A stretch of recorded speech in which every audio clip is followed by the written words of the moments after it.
In a dusty attic in Newark, New Jersey, a construction worker made a discovery that would change everything the world thought it knew about Whitney Houston's personal life. Hidden behind old wooden beams, wrapped in silk scarves and tied with a faded blue ribbon, was a collection of 43 handwritten love letters that Whitney had never intended for anyone to find.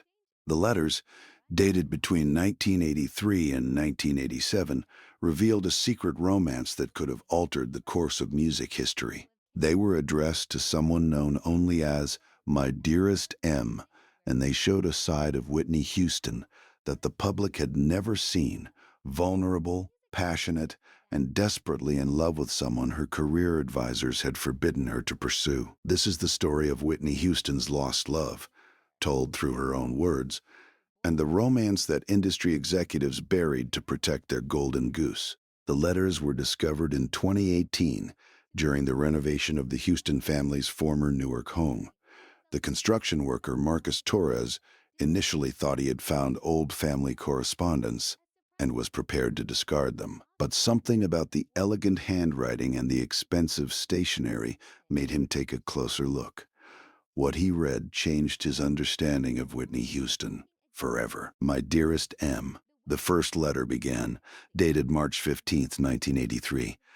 I cannot sleep knowing that tomorrow might be the last day I see your beautiful smile. The record label wants to send me to Los Angeles for 3 months, and I am terrified that when I return, you will have forgotten the girl who loves you more than music itself. The letter was signed simply, Your Whitney, with a small heart drawn next to her name.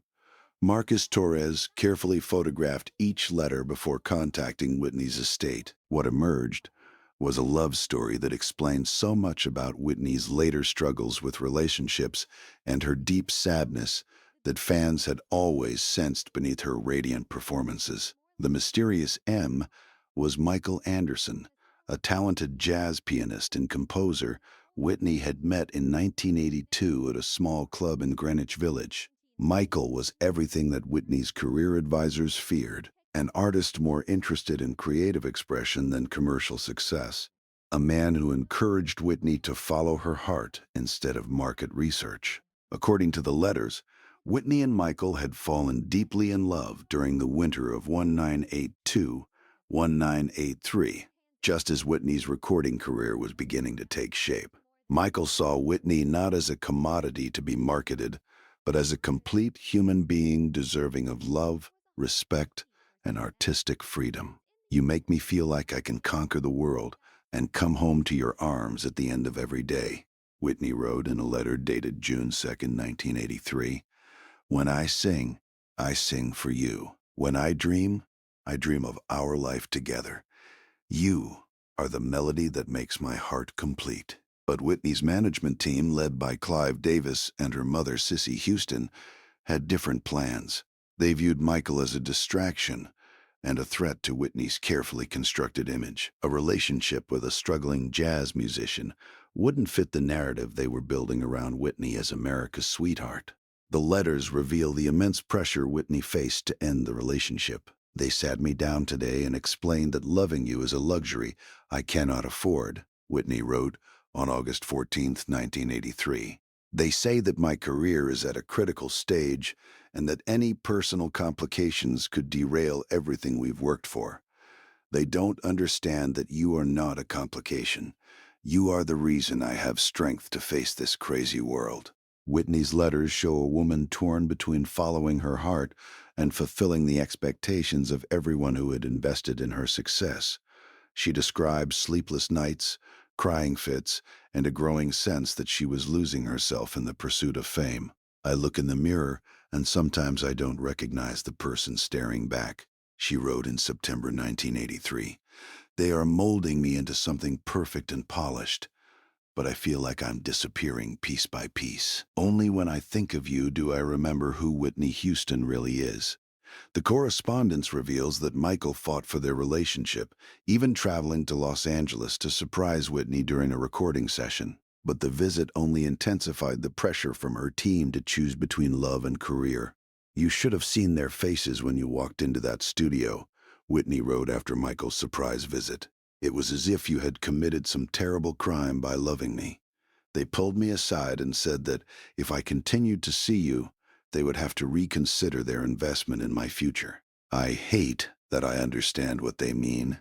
The most heartbreaking letters come from late 1983, when Whitney was forced to make a choice that would haunt her for the rest of her life. Her debut album was scheduled for release, and her management team demanded complete focus and commitment to her career. "My darling M," she wrote in November 1983, "I have to be strong enough to let you go, even though it feels like cutting out my own heart. They have convinced me that our love is selfish, that millions of people are counting on me to succeed, and that I don't have the right to put my personal happiness before my responsibility to my gift." Whitney's letters described the agony of ending the relationship, not because she had fallen out of love, but because she felt obligated to sacrifice her personal happiness for her professional success. "I will love you until the day I die," she wrote in what appears to be her final letter to Michael, dated February 14th, 1984. "But I have to love you enough to set you free, to find someone who can give you the life you deserve. I will carry our love with me like a secret treasure, and someday, when this madness is over, maybe we can find our way back to each other." The letters reveal that Whitney and Michael attempted to maintain their connection through secret phone calls and occasional meetings, but the demands of her rapidly escalating career made it impossible to sustain a meaningful relationship. Michael's side of the correspondence was never found, but Whitney's letters include references to his responses, revealing a man who understood her dilemma but was heartbroken by her choice to prioritize career over love. "You wrote that you don't blame me for choosing fame over you," Whitney responded in one letter, "but that's not what I'm doing. I'm choosing fear over love, and I hate myself for it. I'm afraid of disappointing people who have faith in me, afraid of failing when so much depends on my success. But mostly, I'm afraid that if I choose you, I'll always wonder if I could have made it to the top." The lost love letters provide crucial insight into Whitney's later relationship struggles. Her marriage to Bobby Brown, which would become tabloid fodder, appears to have been partly motivated by a desire to prove she could maintain a relationship while managing her career demands. But the letters suggest that Whitney never stopped thinking about Michael and the life they might have had together. "I saw a couple holding hands in the park today," she wrote in a letter dated 1985, "and for a moment, I forgot that we were no longer together. I started to point them out to you before I remembered that you weren't there. I wonder if you think of me when you see lovers walking together. I wonder if you ever imagine what our children might have looked like, or what songs we might have written together." The correspondence also reveals Whitney's growing realization that success without personal fulfillment was hollow and ultimately destructive.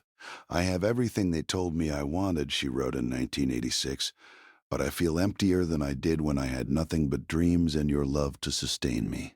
The applause fades when the curtain falls, but love was supposed to be forever. I traded forever for temporary glory, and I don't know how to live with that choice."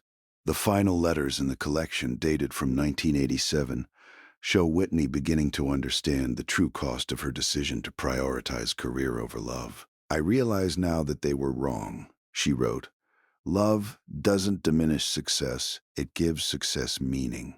Without someone to share my triumphs with, without someone who knew me before I became Whitney Houston the superstar, every achievement feels hollow and cold." The letters end abruptly in late 1987, suggesting that Whitney finally accepted the reality that her window for rekindling the romance had closed. By then, Michael had moved to Paris to pursue his jazz career, and Whitney had become too famous, too watched, and too controlled to pursue personal happiness without public scrutiny. The discovery of these letters provides a new lens through which to understand Whitney Houston's life and career. The sadness that fans always sensed in her most joyful performances, the longing that colored even her most triumphant songs, the search for authentic connection that led her through a series of troubled relationships, all of it can be traced back to this first great love that she was forced to abandon. Michael Anderson reached for comment at his home in Paris, confirmed the authenticity of the letters but declined to discuss the relationship publicly. Whitney was a beautiful person who deserved all the love in the world, he said simply. I hope these letters help people understand that behind the superstar was a woman who just wanted to be loved for who she was, not what she could accomplish. The lost love letters of Whitney Houston reveal a woman who was asked to choose between personal happiness and professional achievement, and who spent the rest of her life wondering if she had made the right choice.